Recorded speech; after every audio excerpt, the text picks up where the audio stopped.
Good morning, guys. It's the Birdman, and today is August the 26th, I guess. It's Monday. I just realized I wrote something down wrong now that I've said that. But anyways, it's pretty early in the morning. I let the birds out on their first toss this morning, which, if you can see them, they're about to come over the trees. There they are. But I'm out here at my new loft that I had built, and I've still got things a little bit of a mess from working on it, but I had someone ask me about it just the other day. There they go again. So I thought I'd come out here and make a video. So this is it. It's not finished yet. The door is going to be a different door. Right now it's just made of OSB. But the siding's mostly done, but it's not quite done. I've got siding strewn all around the yard. I've been out here so long this morning, I've soaked my shoes completely through. But it's been an interesting morning. I've got a hawk down there that a falconer caught. He contacted our club looking for permission to try and trap a hawk near somebody's loft for falconry, and we succeeded last night or yesterday evening. But anyways, I had a subscriber, I guess subscriber, I don't know, somebody commented yesterday on one of my videos and asked me for details on my breeding loft, and they were posting on a video about my old red breeding loft, which no longer exists. So I thought I'd do a little video of this loft I'm using now, and maybe fly the drone a little. I was standing around here watching the birds flying. I thought, why don't I go get the drone? So I'll get the drone. I've been saving up footage so that I can make a drone video. I actually started to work on one already, but I didn't post it, so we'll get to that. Alright guys, so the siding's not quite done yet. You can see I'm still missing a little tiny bit at the top right here, and that's just because I don't know anything about putting on vinyl siding, and I'm not going to put anything else on the front until I'm nearly done, because I'm sure I'm going to have to cut some little tiny slivers off of something. Mostly done with this side, and then the back is still bare. The reason for that is it's really hard to put vinyl siding on a building that pigeons are living in, because turns out they really don't like it when you beat on the loft with a hammer, and I assure you it's very loud. Windows rattle and everything. But and it's been raining the past few days, so wasn't able to do it then. But this aviary, the loft is 8 foot long, so from this corner to that corner, long, wide, whatever it is, it's 8 foot. It's 7 foot tall in the front here. For some reason the video looks like it's zoomed in on my phone. 6 foot on the back, and then it's 6 foot wide here.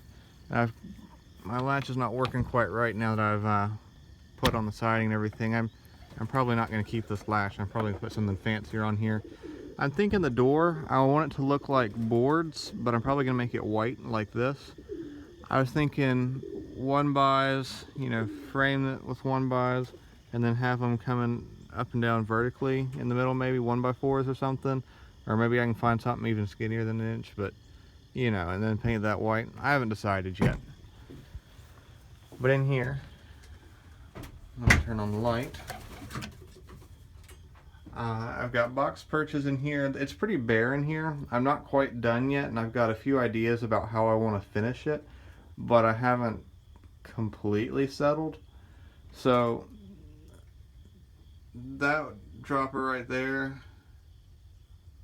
no, that one on the far side, and this one right here are the ones I've been using, and then this one closer to me and that one there are two that I got from somebody else. They actually used to be mine. I gave them to him, but he gave them back, and now they're there and there. But I'm trying to get them trained up. And then that Homer, I really like that Homer. I bought it at the auction, but for some reason it's gone light, so it's not so bad though that I think it won't be able to race. Like maybe possibly I'll be able to race it in the late race, but anyway, so I got this long feeder in here, same one I had in the red loft. Rick gave me this feeder and a shorter one a while back.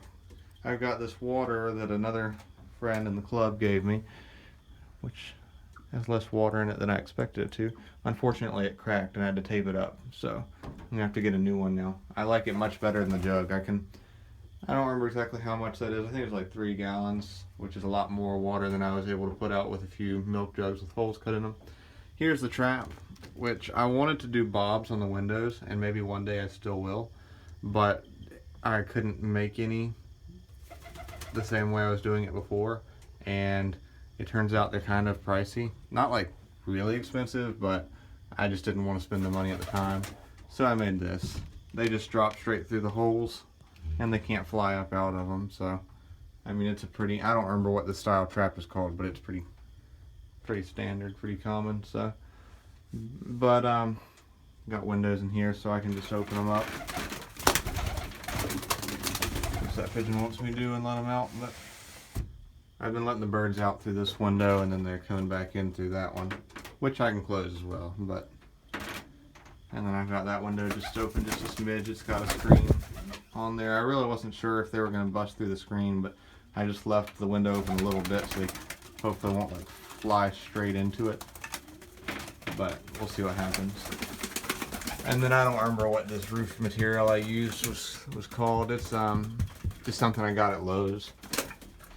It's kind of like tin roofing, except not made of metal. It's some kind of cloth. Anyways, but I'd like to put V-perches going down this 2x4, I think. And then maybe put a 2x4 like right here. Like I said, actually y'all can see this one. So like, not halfway in between the door and the box perches, but maybe a little closer to the door. And put V-perches going down there. You know? I could probably get like 6 of them. I don't know. Maybe not 6 of them. But you know, I'd put some there. Put some going down this 2x4 here. And then the birds are just freaking out because I came in here and caught birds up this morning for release for the first time, and it got them freaked out. Now they can see the other birds flying outside, so they want to go out. But I'm thinking about putting some like basically breeding style boxes over here. I think I could have like one kind of short one up here, and then you know have them start going across here. And I could probably fit like 5, 7 of them or something. I don't know. But so that the old birds can breed, and I can fly natural system maybe, and you know, in the spring, you know, fly a few birds that way, and then also you know, raise a few young birds that way. That's not my main way that I'll be raising young birds, but you know, they could raise a few. And then I have expanded metal floors in here, which is really nice because I can walk on them. I'm not standing on these struts. I mean sometimes I am, but I mean I would just been walking across this. It's pretty solid. You know, it bends a little, but it's perfectly fine to walk on. This is the same stuff on the back of trailers when you have the ramps that you drive up on, and you see this kind of stuff on it. That's what this is. And it was kind of expensive. I think I paid like $150 for the floor that's in here. But and it was a pain to get it home. I had to drive to Charlotte to get it, and anyways, it was tough. But I really like it. There's a lot of airflow, you know, because all the air can suck up through the bottom, and then there's gaps here. So all that air is going out there. I've got a vent right here. Obviously some air goes out through these windows, but they're lower, so not as much. You know, there's gaps along the back too. Mostly it's going to be going out the front though. So a lot of air moving through here. So far it's been staying nice and dry. I have not had any problems with the leaks so far.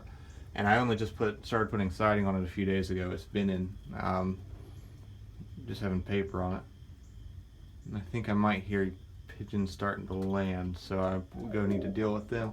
But I'm gonna get the drone out, and maybe we'll do a little bit of a video of this thing with the drone, and you know, we'll see how it goes. But yeah, obviously I got a crap ton of box perches right here.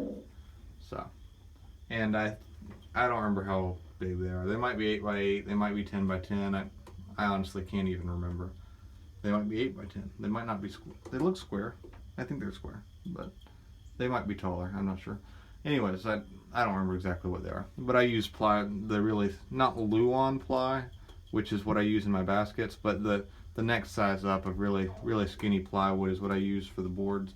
And then I just use some OSB to make the thing. I don't use OSB for this part because, you know, it'd be real hard to scrape it. It's rough, start coming apart. But the plywood works fine. So I think that's a lot cheaper than using boards. Plus, boards are thicker, and so you're technically wasting more space with those thick boards. It doesn't take a board this thick to hold up a pigeon, so that skinny little board is fine. So I'm gonna go deal with the young birds, and like I said, maybe video the loft a little with the drone. I think that may have quite possibly been my best landing ever. A lot of times I just fly it until it runs out of battery, because when it runs out of battery, the lights flash for like literally like 10 seconds, and then it just falls out of the sky. But I actually flew it right up to about that point and then landed it today. I landed it on the siding instead of in the very wet grass that has soaked my shoes. So I hear water's bad for electronics, so probably good that I did that. I think the sun was like behind a cloud or a tree or something right when I came out here, and then it got nice and bright. Yeah, there it is. Right when I started wanting to video this, so wasn't really the best time. I'll get a video in the sunlight sometime and make something nice. Eventually that'll go onto my intro, which I do intend to make shorter. Many people have told me it's too long, and to be honest, I knew that it was too long, but I just really wanted to put all that stuff in it. Anyways, I'm gonna make it shorter, but it's now going to include some drone footage here soon. So the drone only flies for like 7 minutes though, so it's not a very big window of opportunity to take a good video. Anyways, I've got to get a few more things done while they fly, but hopefully I'll patch a video together out of this. Alright, so for some reason there's still one bird sitting all the way over there on the power line. I really have no idea what that's all about. But all the rest, except for one other one that just finally went in, all the rest all went in really good today. They all went at the same time, pretty much. Good enough for me.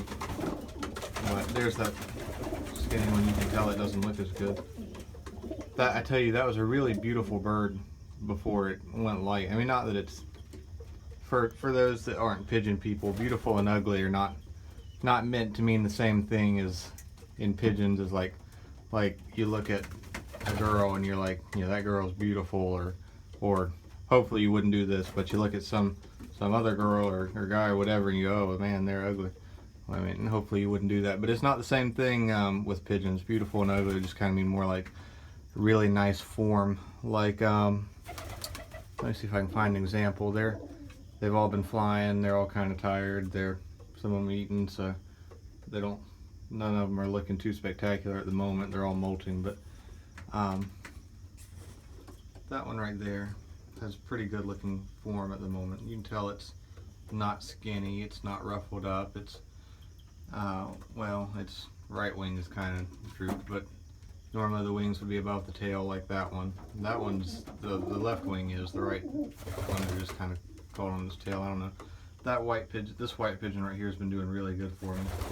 But see, this one's holding its wings above its tail, but flat against it. You know, it's held nice to its body. Really, they don't look that tired for having flown an hour, which an hour is not that terribly long, but they're being kind of mean to that one. It's kind of small. But anyways, that would be good for me. You can see this one, you can tell it's skinnier, but it's also just eating a lot, thankfully, so its crop is kind of puffed out, but it's, you know, it's scrunched down. It's, you can see the feathers ruffled up on its face. It just looks sick. You can see that one, see how the feathers are nice and close to its face, nice and hard. That's an old cock, and that's its mate, I think. which is an old hen. One of these blue R hens that's mate. But you can see, you know, this one, you know, she's standing erect. Her, you know, she's looking around. Her eyes are clean. You know, her nose is nice and bright white, which that one's is still fairly white, but I can tell from here, you might not be able to tell on the video, it's a tiny bit pinkish looking. But hers is nice and white. She's standing nice and tall. She just looks normal, I guess. You know, alert, happy, whatever. But anyways, so that one's just not doing so great. But I'm treating for coccidiosis. Rick thought it might be that, so that's in the water. And I'm also gonna get some peanuts when I order feed next. Tim Holt recommended that I get some peanuts to add protein to the feed, because some of them were pooping water, which their droppings are all looking pretty good right this moment. I mean, they've been kind of trampled now, but that's a good example. You know, some nice looking droppings, nice and round, firm looking. Anyways, but so they look pretty good, with the exception of that one, which has disappeared. Where'd it go? There it is. But anyways, before that, it was a really nice looking bird. It had fairly long wings for a pigeon. They were a little bit longer than normal, which I thought looked kind of cool. You know, it's different. I don't know if it was going to race better or race more poorly, but it was different. I liked the look of the long wings. It was a, you know, it wasn't a tiny bird, but it certainly wasn't big. It was a little on the smaller side. I do have some birds in here that are fairly small, which is good. I prefer smaller birds, but that one looks a little funny at the moment because it's molting. It's molting out those feathers right underneath its head, so it's making its head look kind of tiny and everything. But anyways, that bird's fairly small. You can't tell on the video very well, but that bird's fairly small. So is that blue check right there, and its sibling in here is as well. That little one, that blue, I don't know. I've got a few in here that are pretty small, but and then I've also got some that are a little bit on the larger side. That indigo right there, which is one my girlfriend picked out, it's a little bigger. It's not like giant or anything to where I dislike it, but it's a little big. So is that one right there, but I don't know, it feels like it's slimming down a little. That one was nice and chubby as a baby, which is good. So and then that black cock is fairly big, but he's in full grown cock, so he's gonna be bigger. But anyways, most of them are kind of an average size though. But I'm gonna see if I can get that last one to come in.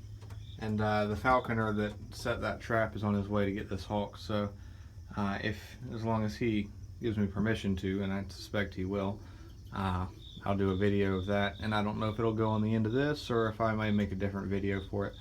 Probably be on the end of this. So I try not to make the videos too long.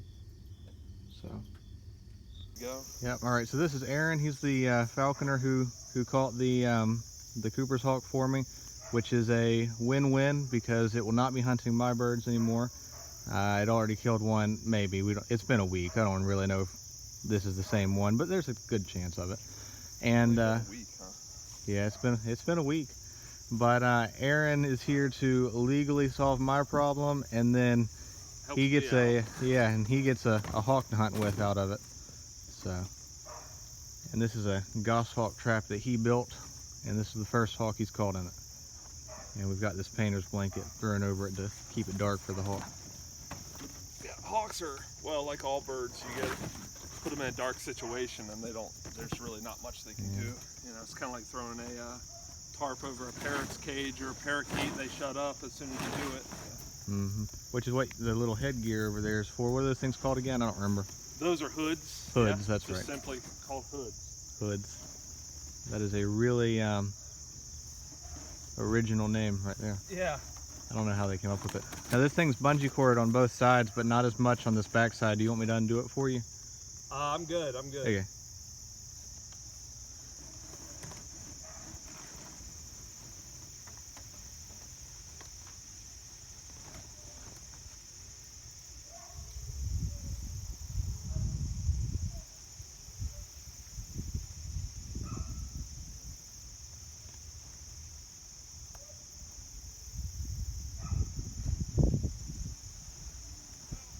He's emerging. Like that, we got a hawk.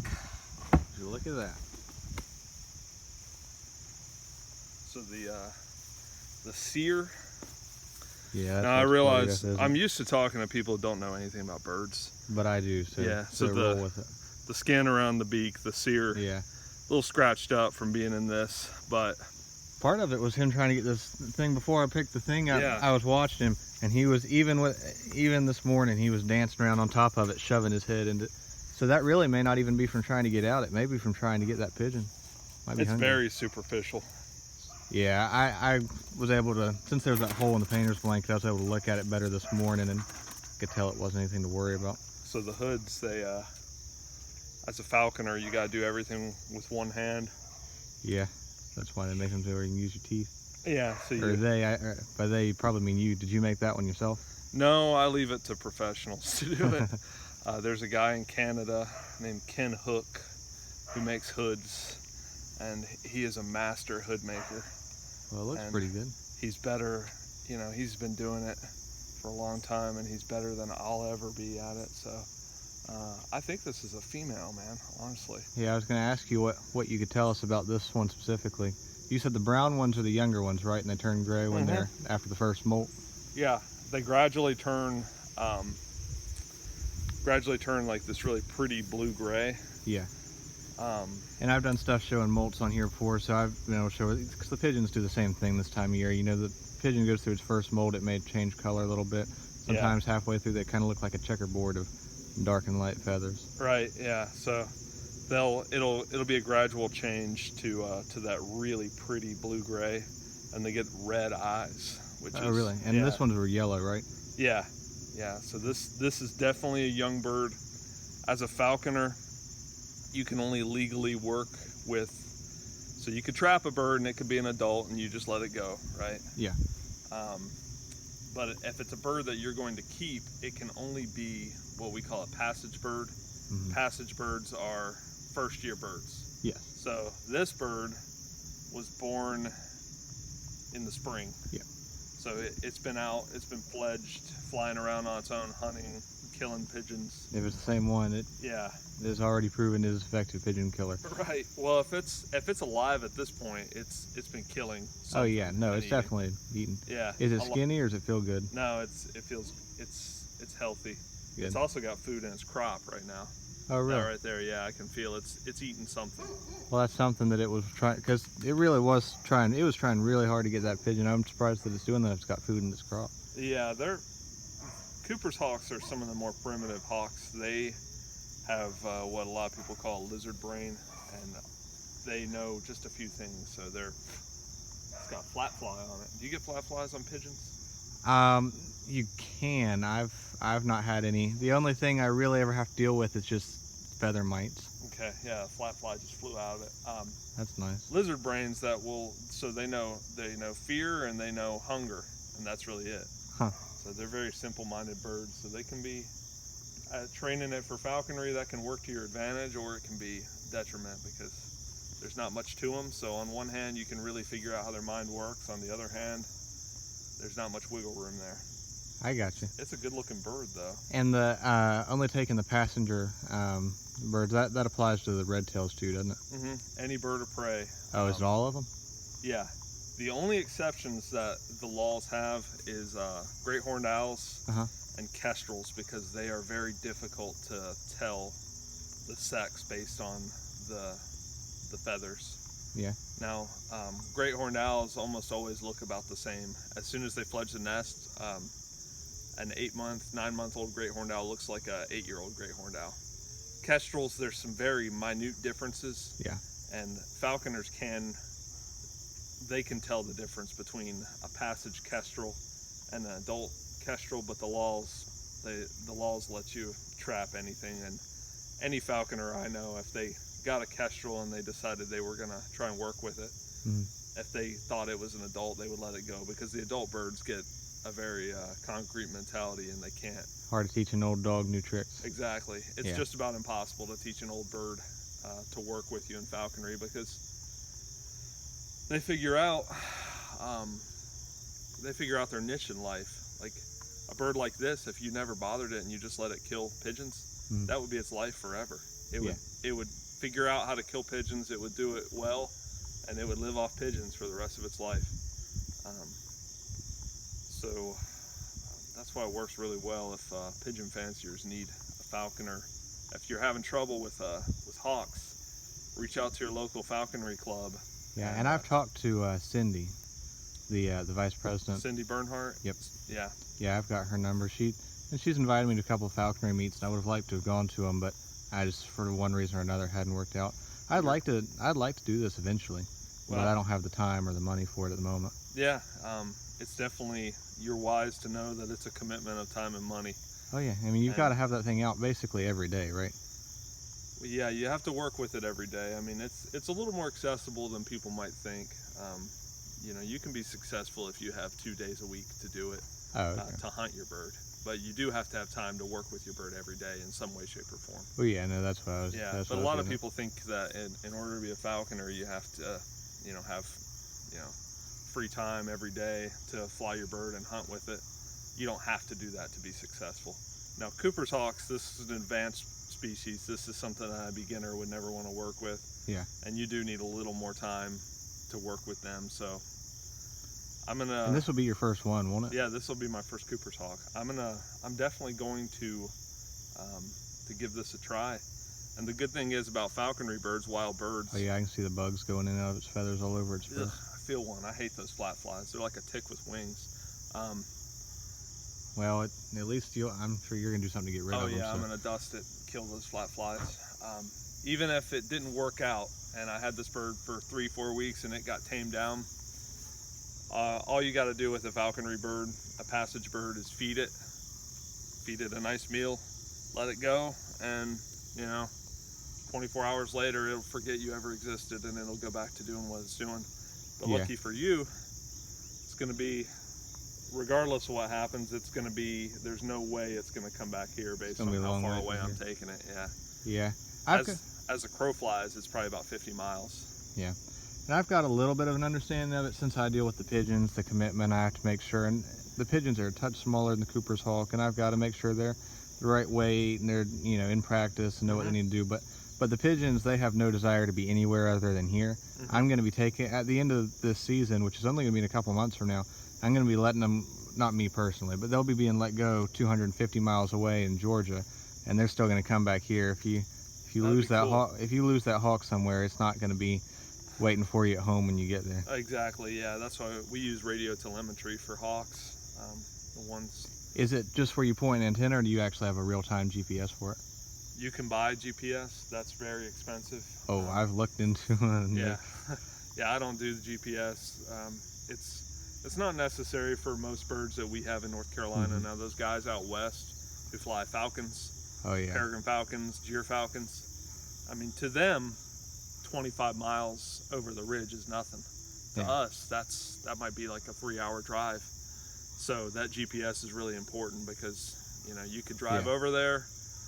If you don't know where they are, you could look around for them, and by the time you're over there, they might be across another ridge. So if you have the GPS, it'll help you out tremendously with that. But I've always used the radio telemetry for my birds. Yeah, a lot cheaper too. Way cheaper. Not cheap, but still way cheaper. Yeah. It's a one-time investment, really. You pay, you know, I think it's, in order to get up and running with a good top-of-the-line modern one, like I'm grabbing for me, you're probably looking at $800. Yeah. I think I found one for $600 somewhere, but yeah, still, that's not cheap. Yeah, not much difference there. A couple $100, but they're definitely. I definitely would not recommend trying to do falconry without some sort of telemetry. Oh yeah, and because these birds will catch something, and if this bird could catch something and crawl into those blackberries over there, and it would be hiding with oh yeah, you'd never know. It'd be hiding with a starling or a feral pigeon or something, and you could be out here whistling for it, and it's not going to come to you if it's got food. So you would never find it unless you had telemetry to tell you, oh, it's in that brush pile there. Yeah. And that could completely happen. I mean, this stuff is super thick on the top, yeah, but it's just dead honeysuckle vines on the underneath. There's plenty of space for something to sit under there and eat. Yeah, that's how these guys operate. They hide in low brush like that, and they sit out here and wait for the opportunity. And they're faster than a pigeon in a burst. Yeah. If they ambush a pigeon, that pigeon cannot get away. They can, as you know, yeah. they're not going to be able to catch a pigeon when in open air. when they're coming down from the tree and the pigeon's trying to take off, you know, it's not gonna. Yeah, that's how they specialize. These guys right here are specialists on doves and quail. They didn't evolve beside pigeons. Yeah. So they evolved with doves and quail, or dove and quail. Yeah. And And those both both have very slow, explosive flights when they take off. So they're really specialized in nailing them when they're taking off. Which is always when they hit them. I've never had a Cooper's hawk. Well, I shouldn't say never. And this is one thing I've only witnessed a couple of times. I actually did have a pair of Cooper's hawks hunt my pigeons together one time, and they caught one in the air pretty much right above where we're standing. They actually, and I know you said that about lizard brain, but I was watching them. One would push it right along the trees, and the other one came around the back side, because the trees are shorter on the other side. There's a pine stand on the other side of these few trees. It came over and it came across right in between the trees here and hit that thing, and they just carried it off. Never touched the ground. A pair working cooperatively can do a lot. Yeah. That's. Is that common in Cooper's hawks? Whenever birds of prey, with a couple exceptions, are solitary, completely solitary, unless it's breeding season, and then the pair works together to take care of the young, and they'll hunt cooperatively together, and they'll hunt with the young. But this time of year, maybe like a month ago, they start to push their young ones out. So there's no telling where this bird's from. This probably isn't its territory. It's just passing through and saw the pigeons. Yeah, which may be why. So I mean, I really don't know if that's the one that caught the pigeon and killed it a week ago. But either way, you wind up with a bird you can use. So. Yeah. I actually think it was interesting. I had those I had two white-colored pigeons in here that we had put in here a week ago when he set up the trap, and they stayed in there most of the week. But just maybe yesterday, maybe the day before that, maybe yesterday, I took them out because they were done being quarantined, and I needed to put them in the big loft. And so I put that pigeon that I actually caught because it came in attracted to the white birds in the trap, or maybe the others. But anyways, it was circling around. I mean, it landed on your trap and everything. I wound up getting a little box trap that's sized for squirrels, set it next to it, put some seed running through it. An hour it walked in there and caught itself. I took it away and left the trap alone, but I just put that pigeon in there. And honestly, I don't know if it's feral or what. It's not got a band, but I've never seen any feral pigeons around here. I saw some on the way in at the highway off the exit. I saw pigeons, but yeah, that's interesting that attracted some other pigeons to it. Yeah, now I've attracted other pigeons on plenty of other occasions, but it's always when I'm flying them, and they always belong to people I know. So far, I've been able to call up every pigeon I've ever caught so far. I've been able to call up the person over the phone and say, hey, I've got your pigeon, and bring it to them, but I don't know where that one came from. But Aaron, I appreciate you trapping, and I appreciate a flat fly. There it is, sitting on me. It's I had one on my thumb. A tick with wings, disgusting. Yeah. Well, but I appreciate you letting me video you too, and who knows, after you're hunting, maybe we'll be able to get back together at some point and see where it's progressed from. Yeah, that would be awesome. I'd love to. I don't know how long you're planning on keeping it, but it'd be amazing to see what it's doing a year from now. Yeah. I guarantee it'll be a lot better at eating pigeons, but not mine. Not yours, and that's what matters, right? Yeah, and you know, I don't care that you're gonna hunt feral pigeons with it. I mean, they're an added. Feral pigeons are a place where my pigeons can get disease, and I'm not one of those people that hates wild pigeons, but you know, I like them, but they're definitely the less of them there are, the less chance of mine picking something up from them. So yeah, they do carry. I mean, that's diseases that we have to worry about with birds of prey. The avian herpes, and then there's frounce. I don't know if that's something you deal with pigeons or not, but they can catch frounce. Yeah, and I'm trying to think of what's it called? Thankfully, I haven't had to deal with it. It's where they get the cheesy looking substance in the back. Frounce, yeah. Oh, I know it by a different name. I'm trying to come up with what it's called. I don't know why I can't come up with it all of a sudden. I know what it's called. Thankfully, I've not had to deal with it at all. Yeah, that's lucky. But yeah, that's and I respect and like the pigeons too. You know, even the wild ones. I'm like you. I like the feral ones. I like them well enough, but it's they're definitely a problem in cities and urban areas where I'll be hunting. Yeah, out here it's no problem. There aren't even any feral pigeons. All the pigeons out here, I own or somebody I know owns them. Well, they wouldn't live long out here. feral pigeons. No, With these guys there's not flying enough around. for them. Yeah. But definitely should be a difficult quarry and a fun Challenge. hunt. Oh yeah. That's why we do it. It's challenging. Hmm. Well, thanks again, man. I appreciate it. Well, you're doing me a favor. We'll call that on the video though.